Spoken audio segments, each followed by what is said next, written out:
Good morning, everyone. Landscape Talk here. Just great episode today. Just going to be talking about current things, all spring related. It is Tuesday. I'm here with Brandon, and we're going to dive into some good things. Hopefully, you've been enjoying the content. We've actually had a couple funny "you can't make it up," and I really love that. So if you're tuning in for the first time, one of the things that we share a lot of times is the things that we see. You can't make it up. So I really love that. If you're looking to grow your landscape business, the show is sponsored by LOS. It's a peer group combined with a landscape operating system. You can, scan the QR code or check them out. Really helping getting processes in your business so you can grow your business and your profits. So check them out. Operating system with a peer group, so it's kind of the best of both worlds. Super affordable. So check them out. Let them know if you want to join or get a demo there. But so what's going on today, Brandon? What do you got? What do you got going on today? Looks like you're out and about. Yeah, out and about. Have some meetings and we're doing some training, guys, just making sure they're, up to speed on how we do things and just, always trying to help our team grow and just get a little bit better each and every day. So, Yeah. What does yesterday we actually talked a little bit about, onboarding and bringing new people on. And we talked a little bit about the importance of that. I think the other, today, Tuesday morning meeting, what is, to you, what is the importance of meetings and, why do we do it? And, what was it like maybe before meetings, like a Tuesday morning meeting? Who's involved? What do we do? And, why is it beneficial? yeah. So, for us for meetings, usually a Tuesday morning meeting, it's, all of our field staff and our office staff in leadership. So, we just review, kind of go over a couple key components for the week. What's important. We talk about a key topic. We talk about a story, and it all links up to, our keys of our company, our core values, and it just tries to help drive home like why we do some of the things we do, why why things are important and why we do them, and then how they relate to the field and outside of outside of work as well. So we try to, what we're trying to do is just paint the picture of like, here's the target, here's the scoreboard, and here's what we want to do, and here's why we do it, so everyone knows and they can all focus on the mission and get the work done. I think one of the things that, when I think of it, I think of, actually church and the announcements. One of the things I think we've used that analogy a lot of times is like, if you go to a church and if you don't go to a church or you're not familiar with church, typically what happens is every time, when you go into a church service or and probably, a lot of things, they actually, the first 10 minutes, sometimes maybe even a little longer is like the announcements, what's going on, kind of bringing everybody up to date. And I can remember, the one church that, I go to, they always go over their core pillars. And some of those things would be like maybe to serve. They always talk about, giving, because that's important to make a church go. That's how they make money, right? And they always talk about the same things to start off every week. And I think that's a great, I think we've looked at some of those things and said, like, how do we give the announcements and say the same things over and over again so that it drives the mission forward? I mean, first you got to get clear on those things, but the more people, do that, the better. So I think that's really, really good. So what all are you doing today? I still have a couple of quotes. I got a quote to knock out. I got networking to do. I have a meeting with a potential new customer, and then I have training to do with a staff member, and then also go out and just get some guys going, review a job as well. So pretty busy day. Yeah, one of the things we talked about, previous. And again, if you're following along, if you're watching it daily, great. Thanks for tuning in. If you're not, go back and watch some of the episodes. We actually talked about, having a balanced, diet. I think you said it is like feeding all the cats or something. So if you're interested in learning about that or hearing some of those funny things, go back and check those out. What have you found to be successful? I'm going back kind of to that morning meeting. So like on a Tuesday, you said we're bringing our staff together, some of the leadership. What has been successful in there, and what impact has it made, in the organization or for the people? I think clarity has been like a big thing. That's been really good for people just to kind of know, what the goals are, like really clearly. Right. Like what would be an example maybe of something that would help a field staff? Because I think what most people say is I don't have time for that, right? So it goes back to the time. So if they don't understand what the value is of having a staff meeting once a week, I think in the past we were in a similar boat where we would be like, well, we don't have time for that. Like we got to get out to the job. You're always scrambling, or you feel like you are until you get some things in place. But like I don't have time for that. Our guys have to deliver. We're behind. We have so much work.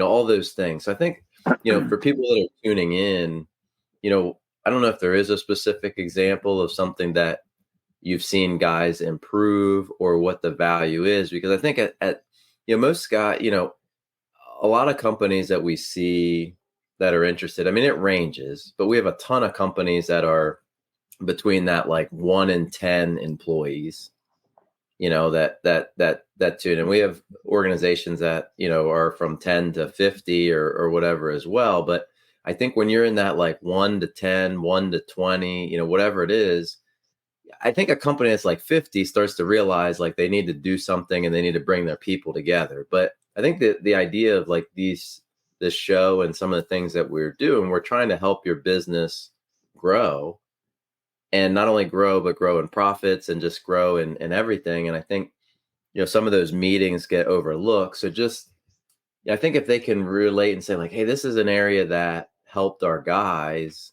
helped our company grow, maybe they will, pull a couple, their team together. And, and I think the other thing too is we use a lot of buzzwords within our company. Like I think we know what clarity is, but I think if you could expand on like what that means for the staff, because I don't know that they always know like maybe some of our words of like how it made it more clear for us. What is it for them that you think our staff has like benefited from, which in turn served our customers better, maybe the management, everything. Is there anything that kind of comes to mind that has like helped them, or they could Yeah, see it?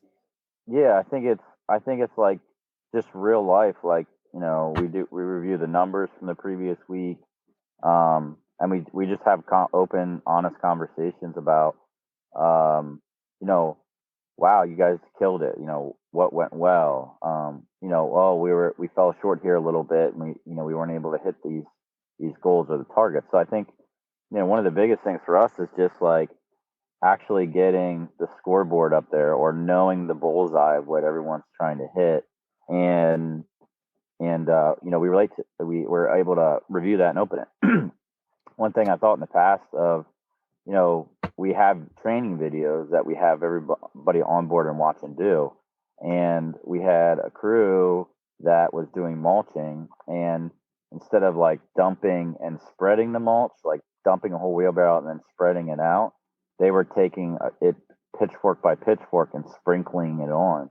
And they were using less material, which was great, but they were taking about two to three times longer to spread it because they were sprinkling everything on like Salt Bay was. So, it's they thought they were winning, but by us reviewing the scorecards each week and reviewing like what was going on with um, what they were hitting their budgets or not hitting their budgets. You're like, whoa, something's off here. Like you guys are way over.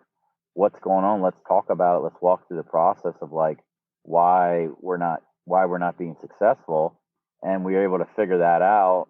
And we're like, wow, it's great. That's a great thing for us to figure out, because if not, if we just let that go, and the pot just keeps boiling over and boiling over, we come back to the stove and wonder why the stove's a mess. Instead of like, there's some key indicators where we heard, the water, we heard it sizzle a little bit, and we're like, whoa, what's that? And we went out and checked the pot. Um, that's what we did in those scenarios. And I'm a big guy for like proponent for using like analogies and stuff. So I do that all the time. But to to me, like that was like a big deal, because it's just able to like we are able to correct things before they get out of control. And then we also are, by training guys on this, they're able to self correct a lot of times, which is huge. So like anytime someone can, handle and do something themselves rather than us have to do it, it's or us to point it out, that's amazing. So anytime those things happen is really good. The other thing I think about is, communication. So I really, so as a leader, as a, business coach and advisor to, people across the country, as I hear things, like I don't like the buzzwords. So like the buzzwords drive me crazy because they don't mean anything and people don't understand them. So communication, they're like, we need to improve communication. When a customer says that to us, it drives me bonkers, because the first thing I say is like, tell me more. Like, what do you mean? Like communication. Was it texting? Was it updates for the service? Was it post stuff? Was it checking in? Was it bringing you donuts? Was it like, what does that mean? I don't know what that means. Like, I don't like that, because I mean, that's a whole nother topic to dive into. But, the idea is we have to communicate with our people, and that weekly check-in is a way to, hey, we're going to have a burger day. We're going to have a team day. Hey, we're off this week because there's a holiday on Monday. Hey, remember this. Here's a highlight. Here's some of the work you've done. Here's all these things that are going on. And it's just one time to just, kind of rally together a little bit and just like almost like celebrate or just educate. And I think it's really important to try to get them involved and share. I can think of, this morning. So we have a text response system. So again, these are things that we learn through being in peer groups and communicating with other people and doing these things. So again, shout out to our friends at LOS. And if you're interested in some of these things, like this is where it comes from. So like we learned in the journey. And but one of the things we have is a text response system. So like TRS, when our crews go out, they send a message to the people where they're going, and then they can interact through a central thing. It's not on their phone, like from their phone number. It's from the company phone number. But we had an example that there was a guy, he checked in, amazing, great job. And the customer actually said, hey, could you take care of, what was it? Was it tulips or something? I think it was, or some tulips or whatever he wanted removed or some things. The guy went and took care of it because it was direct thing. So think about efficiency, saving money. We didn't have to come back and maybe even bill the customer or whatever, because we could just handle it on the job. That's what retains customers. But as we were looking through the log, we didn't see a response.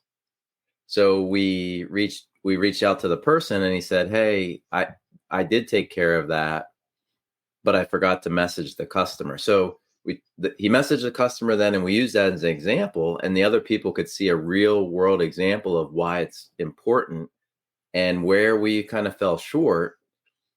Again, I think another, some morning it would be good to talk about like calling balls and strikes, as I call it, but like, really holding people accountable. And I think in the meeting today, we asked like, can we share your story?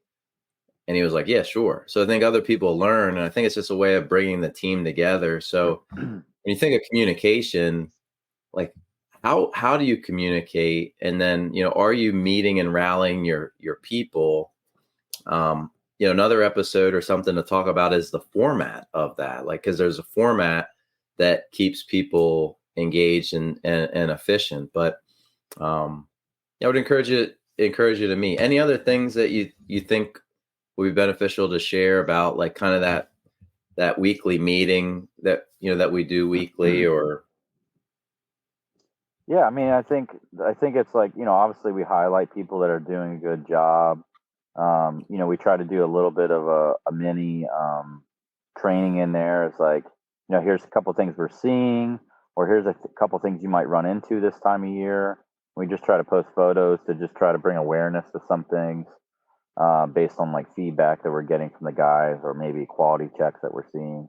So it's just like it's a real good time to just highlight, hey, these are some things you might see. These are some things you might run into.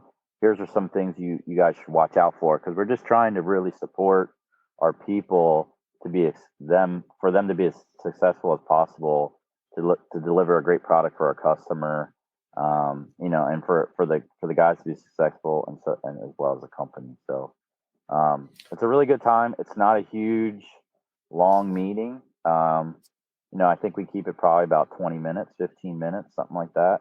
Um, but it's just a good time to just, check in with everyone, kind of highlight some things. And if the guys are seeing something, they're absolutely able to bring that up. They're like, hey, this is something I seen.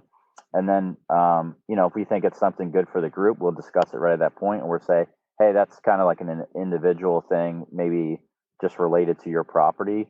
Right after we wrap the meeting up, I'll talk to you about that directly, and we can, solve it for them. So, yeah. Yeah, so ton of value in meeting. You want to create a culture of getting feedback. I know we'll probably talk about our profit sharing that we implemented for our team, but I can think of in that meeting even today. One of the members said something about, hey, we might be able to like improve a route. And I just love that, because, when you have your people starting to think like owners, or, they start to care because if they get a little bit more efficient, they can actually get paid more, make more. So I really love that. We struggled a lot of years to figure out like what would work, and something that was simple. Again, that doesn't mean we have it all figured out. And that's why we do this. We just talk about things openly. But the idea is like to be able to have your people and rally everybody. I think that's something that we can share at another time. But like, that was awesome this morning in the meeting, where somebody was like, hey, maybe this route could be adjusted slightly, or I'm going to pay attention to the route to see if it could be adjusted better. And I just think that's awesome. And when you do that, that allows it to grow. And I think like silos, I mean, people are meant to be together and to like talk and interact and do those things. And so many times you have a one person, a two person, a 3-person crew, and to get everybody together just in that morning is just a checklist, and connection. I mean, there's, I think you shared it before too, but there's times where they just don't see, they don't see me, they don't see. So, as an owner leader, I try to make sure that I'm there, most of the times, so that I can at least just say, hey, how you doing? And do that. And that, I think that, hopefully that means something to the people, that you're trying to build a culture and show that it's important to be there, and get to see where they might not. So if they know you're going to be there, it's just a good thing. Or they're just like, what do these people do? We have that friction of the office versus the field that we see in a lot of companies. So yeah. anything else about the meeting? Hey, what is I mean, I know I have one. Maybe I'll start. You just can't make it up. Again, this is things that you see throughout the day, things that you've seen in other companies or whatever, and you're just like, are you kidding me? You just can't make this up. So I'll start today. I have a good one.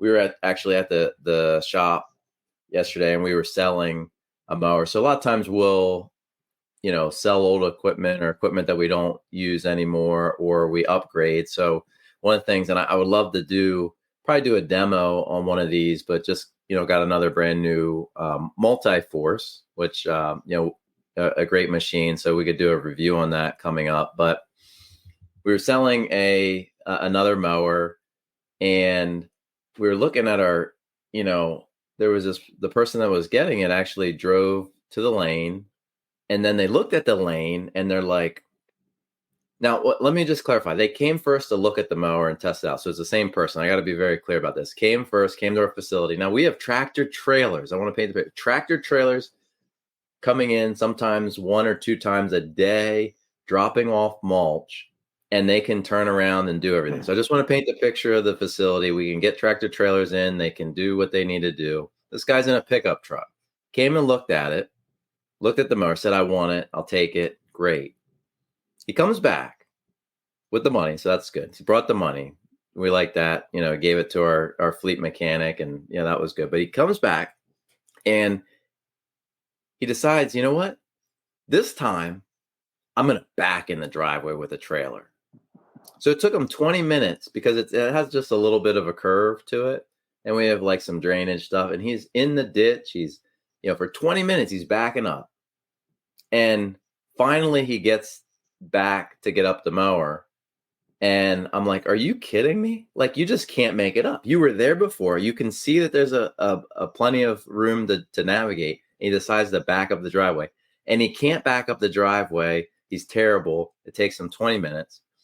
Then on top of that, and I know you love this one, because when you get on a new piece of equipment, nobody should just take it super slow. You want to go full throttle as fast as you can because you've never used the equipment before. It makes no sense. So he gets it. He's going to load in his trailer. This was a hydro walk behind. He throws it in high. Now, I throws it in high. He's not familiar with the controls and almost crashes it into his new truck. You just can't make it up. How about this idea? You're not used to using a piece of equipment. Put it in one or low and get the feel of it first. Maybe ask a question, but no, I want to back up the driveway, make it as difficult as possible, look like a goofball, and then a piece of equipment that I've never operated before, I'm going to throw it in high and load it on my trailer and almost crash into my truck. You can't make it up. Every day, I love it. Share your best story. Do you have one for today? Yeah, I mean, it's funny again, kind of on the same scheme of things. I heard someone before saying about that they were asking about another mower that we sold before, and they're a little different. Again, it was another walk behind type of mower, and the guy mentioned that um, he has a property that's like further away. Instead of like servicing the customer regularly on a weekly basis, just like everyone else, and cutting at a normal height, he wasn't sure how to adjust the deck because this deck's a little bit different with a hydro walk behind, and he wasn't quite sure, and we're like, yeah, you just adjust it by pulling the pins and you lift it up or down. And he said, oh well, we gotta put it all the way down because we gotta cut it short so we don't have to go there as much, so we don't have to worry about traveling. So again, there's a lot of good landscapers out there, and there's a lot of bad landscapers out there. Um, and that's a thing where he was going to go. We talk about a wind triangle, but he was going to go out and make it better for him, but make it way worse for his customer by scalping the grass. More than likely, he'll probably end up killing it, or at the very least, it's going to look awful. And then all kinds of things that come into that because he just wanted to make sure he could minimize the driving out to that property, so he was basically going to scalp it. So you hear all kinds of crazy theories out there and wild thoughts. And unfortunately, there's some out there that give some of the other guys a bad name and a bad rap. So that's the kind of stuff you're, like you said, you're fighting against in that low bid. It's usually those guys are the low bid ones, and then those are the results you get. So, low bid more often than not is not going to work out for you. Maybe you get lucky every once in a while, but usually, with low bid people out there, you're going to get shoddy work. So that's a case for me that you can't make it up. I mean, it was just like one of those things you just shake your head to because this guy's He's going to go out and just scalp someone's yard just because he's like, oh, that'll make it easier, and it just thought it would be a-okay. So You sometimes can't you can't make it up. you can't make it up. If you have yours, send it in. We're actually gonna compile them together, do a bracket, try to get a champion of your story. So submit it to us. We'd love to hear it. Tag us, like, share, subscribe to our show so you get the latest content. We put out something pretty much every day. It's real stuff. We want to help you grow and grow your business by sharing good, real content, learning from our mistakes, sharing some of the things that we do well, and some of the things that we've learned over the years. And also, if you're interested in getting in a peer group or getting some more better processes for you to scale, to grow not only your business but your profits, reduce some weight on you as your owners, your leaders, power your team, check out LOS, a great peer group and operating system, super affordable. And so we'll see you tomorrow. Thanks for tuning in and have a great day.